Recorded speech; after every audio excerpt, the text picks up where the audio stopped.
नमस्कार प्रिय मिथुन लग्न व राशि वाले। सितंबर महीने का संपूर्ण मासिक राशिफल लेकर के मैं एस्ट्रोलॉजर रवि गुप्ता आपके समक्ष प्रस्तुत हो गया हूं और आपसे अनुरोध है कि मेरा अभिवादन स्वीकार करें। प्रिय मिथुन लग्न व राशि वाले, मैं आपको बताऊंगा कैसा रहेगा सितंबर महीने में आपके जीवन में ग्रहों की स्थितियों का हाल। अगर किसी प्रकार की ग्रहों की स्थितियों में अस्थिरताएं हैं तो वीडियो के अंतिम पड़ाव में इसके सुधार हेतु मैं आपको कुछ उपाय भी बता दूंगा। दूसरी महत्वपूर्ण जानकारी, ये जो मेरा वीडियो है तो लग्न पे आधारित, अर्थात आपको अपना लग्न पता है तो आप लग्न के अनुसार इस जानकारी को देखिए। आपको अपना लग्न नहीं पता है तो आप चंद्र राशि या नाम राशि के अनुसार इस जानकारी को देख सकते हैं। परंतु एक जानकारी मैं आपको यह भी दे दूं कि जो लोग चंद्र राशि के अनुसार भी राशिफल बताते हैं ना, उनका भी चार्ट यही रहता है। अर्थात कोई भी पत्रिका का विश्लेषण होता तो लग्न से है, परंतु यह नहीं पता चंद्र राशि से किस आधार पर लोग निकाल लेते हैं।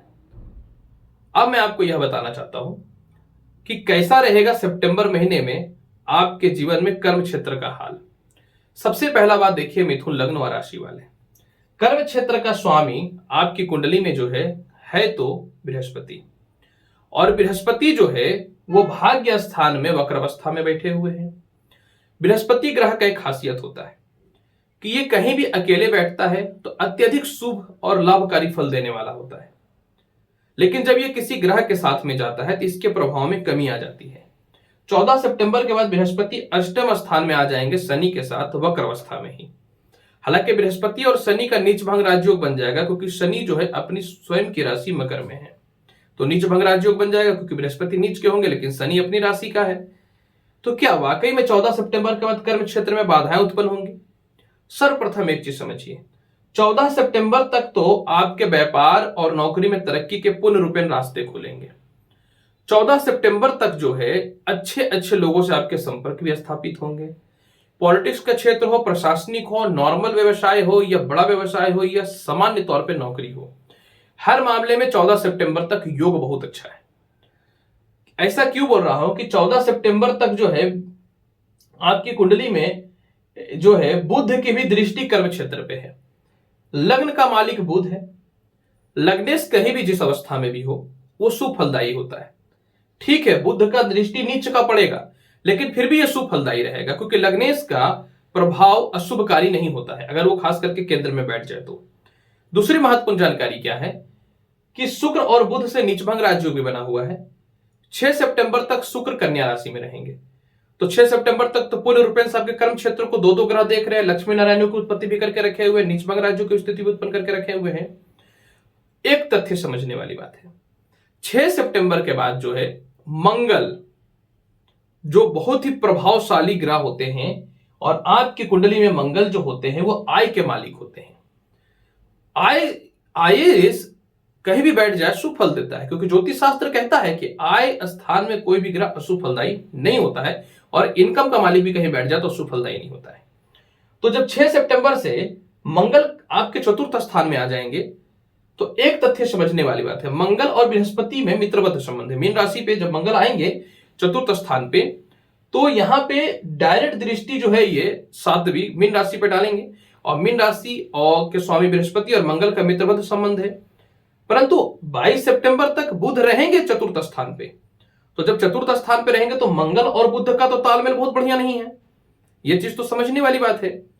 तो क्या होगा ना, मंगल जो है वो बुध को प्रभावित करने का प्रयास करेगा, तो आपको निश्चित तौर पे 6 सितंबर का वाणी में नियंत्रण और मस्तिष्क पर नियंत्रण रखना पड़ेगा, क्योंकि लग्नेश शत्रु ग्रह के साथ बैठ जाएंगे।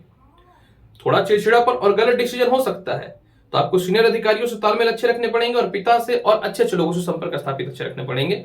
हालांकि पूरे महीने आपके कर्म क्षेत्र का हाल बहुत ही बढ़िया रहने वाला है। नए नौकरियों के, नए व्यापार के अच्छे अपॉर्चुनिटी मिलेंगे, और इत्तेफाक से 17 सितंबर को जो है सूर्य भी कन्या राशि में प्रवेश कर जाएंगे और वो भी मित्रगत राशि पे दृष्टि डालेंगे। तो 17 सितंबर के बाद तो आपके जीवन में और बड़ी प्रबलता और स्थिरताओं के योग दिखने चालू हो जाएंगे। अगर विदेश यात्रा की चर्चा करना चाहेंगे, विदेश यात्रा का मालिक जो है आपकी कुंडली में वो कौन है, तो विदेश यात्रा का मालिक जो है वो मंगल भी है, शुक्र भी है और शनि भी है। यहां पे एक चीज समझना है, तेज का प्रबल होना भी विदेश यात्रा के कारक होते हैं, लेकिन चंद्रमा तो हमेशा राशि को परिवर्तित करता है, तो चंद्रमा की भूमिका की ज्यादा अपेक्षा रहेगा भाग्य स्थान और द्वादश स्थान का। 6 सितंबर के बाद शुक्र जब अपनी पंचम स्थान पे चले जाएंगे, स्वयं की राशि तुला राशि पे, तो पहला तो यहां पे सबसे महत्वपूर्ण बात क्या है कि मालव्य योग की उत्पत्ति कर देगा। 6 सितंबर के बाद कहीं ना तो कहीं विदेश यात्राओं में विशेष प्रबलता के योग दिखने चालू हो जाएंगे। इसके अलावा जो है मंगल भी जो है 6 सितंबर से अपनी स्वयं की राशि को देखना चालू कर देगा, तो विदेश यात्राओं के प्रबलता योग दिखने चालू हो जाएंगे। और भाग्य स्थान कारक शनि जो है वो ऑलरेडी वक्री है, लेकिन बृहस्पति जब आएंगे तो नीच भंग राज्यों के कारण जो है 14 सितंबर के बाद विदेश यात्राओं में प्रबलता दिखने चालू हो जाएंगे। यह कंफर्म हो रहा है कि सितंबर महीना विदेश यात्राओं के लिए, विदेशों से एक्सपोर्ट इंपोर्ट के लिए आपके लिए बहुत शुभ और लाभकारी रहेगा मिथुन लग्न और राशि वाले। आय की बात करें, क्योंकि बिना पैसा का तो धरती पे जीना ही मुश्किल है आज के टाइम पे, कलियुग का भगवान हो गया है पैसा। आय का मालिक जो है आपकी कुंडली में मंगल, धन का मालिक चंद्रमा, जो हमेशा गोचर करते रहते हैं। एक तथ्य समझने वाली बात है, फिलहाल जो है एक चीज बहुत महत्वपूर्ण मैं बताता हूं। आय का मालिक मंगल अपने कारकत्व स्थान तृतीय घर में है, तो आप स्ट्रगल कर रहे हैं, पैसा आ रहा है, स्ट्रगल कर रहे हैं, पैसा आ रहा है। ऐसे भी जिंदगी में तो स्ट्रगल है आपका, बिना स्ट्रगल का तो कुछ होता नहीं है। परिवार का भी ठेका लेकर चलो, संसार का भी ठेका लेकर चलो, और खुद की फैमिली का भी ठेका लेकर के चलो। सारे लोड तो आपके ऊपर डाल देते हैं, तो आपको ज्यादा पैसे की आवश्यकता होती है। ऊपर से ऑनेस्ट भी रहते हैं, ईमानदार भी होते हैं, और जहां कुछ हुआ क्रोध भी उतने कर लेते हैं। तो लोगों को लगता है कि ये बहुत दिल के जो साफ होते हैं ना, उनमें ऐसी ही फीलिंग होते हैं। तो अब 6 सितंबर के बाद मंगल जो है ना वो आ जाएंगे कन्या राशि में। 6 सितंबर से जब कन्या राशि में आ जाएंगे तो फिर आय स्थान से 8वीं दृष्टि को अपनी स्वयं की राशि को देखेंगे, और जब ये स्वयं की राशि को देखेंगे ना, तो इसके बाद तो फिर पैसा तो कह ही नहीं सकता हूं कितना आएगा। आप सोच रहे होंगे सिर्फ मंगल, ऐसा नहीं है। शुक्र जो है ना ये 6 सितंबर को अपनी तुला राशि में आ जाएंगे, और फिर ये भी आय स्थान को देखना चालू कर देंगे। 2 ग्रह हो गए। तीसरी महत्वपूर्ण जानकारी आपको यहां पे मैं आपको यह भी देना चाहता हूं, इसके बाद जो है 22 सितंबर से जो है ना बुध भी तुला राशि में आ जाएंगे, और ये भी आय को देखना चालू कर देंगे। तो जो इनकम आप जीवन में मेहनत करके कमा रहे हो उसमें तो बहुत प्रबलता है। जिसकी कुंडली में आय स्थान को जितना ग्रह देखेगा उसका इनकम उतना बढ़ेगा। एक तथ्य और समझने वाली बात है, 14 सितंबर को जब बृहस्पति नीच भंग राज्य बना देंगे, तो ये अपनी 7वीं दृष्टि से धन स्थान को देखेंगे। तो जब धन स्थान को देखेंगे तो आपके जहां जहां पैसे फंसे हुए हैं वो निकलना चालू हो जाएगा। इस समय जो है आपके जीवन में बड़े बड़े लोगों से संपर्क स्थापित करके बड़े बड़े डील मिलने चालू हो जाएंगे। पारिवारिक धन आएंगे, पैसे सेव करना चालू कर दीजिएगा, और जिसको इसको दान पुण्य कर करके रखे हैं ना, लेंगे ना, वो सबसे मांगने भी लीजिएगा। कितना शुभकारी योग होने वाला है बताइए। हम लोग चर्चा करते हैं कैसा रहेगा दाम्पत्य जीवन और लव रिलेशन का हाल।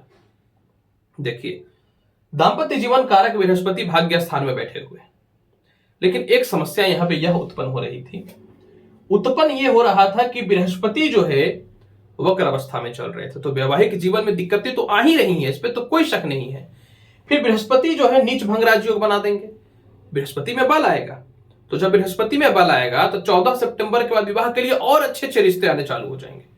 14 सितंबर के बाद आपका पारिवारिक जीवन में सुधार आ जाएगा। 14 सितंबर के बाद आपके लव रिलेशन पे भी विशेष सुधार आ जाएगा। लेकिन लव रिलेशन पे तुरंत सुधार जो है आपको 6 सितंबर से आना चालू हो जाएगा, जब आपका प्रेम मालिक नीचस्थ है, हालांकि नीच भंग राजयोग बना करके रखे हुए है, लेकिन जब ये स्वयं अपनी राशि में आकर के मालव्य योग बना देगा, तो ये आप समझ लीजिए कि कितना शुभकारी रहेगा। यानी एक चीज तो कंफर्म हो गया कि 6 सितंबर के बाद जो है लव रिलेशन में सुधार हो जाएगा, प्रेम से विवाह के योगों में वृद्धि हो जाएगा, और 14 सितंबर के बाद फिर जो है आप किसी को प्रपोज वगैरह करना चाहते हैं या किसी से पहले से रिलेशनशिप खराब चल रहा था, उसमें 14 सितंबर का विशेष सुधार दिखने चालू हो जाएंगे। अगर हम लोग चर्चा करते हैं कैसा रहेगा आपके जीवन में भाई बहनों रिश्तेदारों का हाल, महत्वपूर्ण है, सभी चीजें महत्वपूर्ण है। देखिए, भाई बहनों का, छोटे भाई बहनों का स्थान पे तो सूर्य और मंगल बैठा हुआ है, बड़े भाई बहनों का स्वामी मंगल है, दोनों मजबूत पोजीशन पे है। पूरे महीने आपको छोटे भाई बहनों से, बड़े भाई बहनों से, रिश्तेदारों से तालमेल में कहीं से कोई कमी नहीं होगी, हर मामले में सुधार होगा। सरकारी कामकाज के लिए भी बहुत बढ़िया समय रहेगा, सरकारी ठेका वगैरह के लिए भी आप ले सकते हैं। संपत्ति और माता पिता की चर्चा करें तो संपत्ति स्थान का अधिपति चतुर्थ स्थान, पिता स्थान का 10वां घर। भाग्य का मालिक जो पिता का घर होता है उसके कारकत्व तो ग्रह भाग्य स्थान में बैठे हुए थे, कितने शुभ है, कर्म क्षेत्र का मालिक, और ये 14 सितंबर के बाद अष्टम स्थान में आ जाएंगे। तो जिसका तर्थ ये होता है मिथुन लग्न और राशि वाले कि 14 सितंबर के बाद फिर जो है पिता के तालमेल में, पिता का स्वास्थ्य में थोड़ा सा दिक्कतें आएंगे, लेकिन तालमेल आपका ठीक रहेगा। परंतु माता और संपत्ति की चर्चा करना चाहें, अपने जीवन में वाहन वगैरह परचेज करना चाहते हैं, तो आपकी कुंडली में सूर्य और बुध, माफ करिएगा, बुध और शुक्र, ये 6 सितंबर तक है, क्योंकि शुक्र जो है वो 6 सितंबर तक है। तो 6 सितंबर तक भौतिक सुख सुविधाओं में, वाहन वगैरह में थोड़ा दिक्कत आएगा। 6 सितंबर के बाद फिर छोड़ देगा शुक्र चतुर्थ स्थान को और पंचम स्थान पे आ जाएंगे, तो आपके आय में बढ़ोतरी के रास्ते खुल जाएंगे। और 6 सितंबर के बाद जब मंगल आपकी कुंडली के चतुर्थ स्थान पे विराजमान हो जाएगा तो संपत्ति के योग में वृद्धि दिखने चालू हो जाएंगे, और इस समय आप जो भी चीजें प्राप्त करना चाहिएगा इजी वे में प्राप्त करिएगा। कोई प्रॉपर्टी बेच के नई प्रॉपर्टी परचेज करना चाहते हैं उसके लिए भी समय बहुत ही अच्छा रहेगा। और इसके अलावा घरेलू कलह भी ठीक हो जाएगा, माता से तालमेल भी ठीक हो जाएगा, और संपत्ति लाभ तो कोई रोक ही नहीं सकता है। अगर हम लोग प्रेम संबंध और संतान की चर्चा करेंगे, प्रेम संबंध कारक शुक्र, संतान कारक शुक्र फिलहाल है 6 सितंबर तक नीच का। तो एक तथ्य समझने वाली है जो बहुत ज्यादा महत्वपूर्ण भूमिका निभाएगा। 6 सितंबर से आपके संतान सुखों में वृद्धि दिखने चालू हो जाएंगे।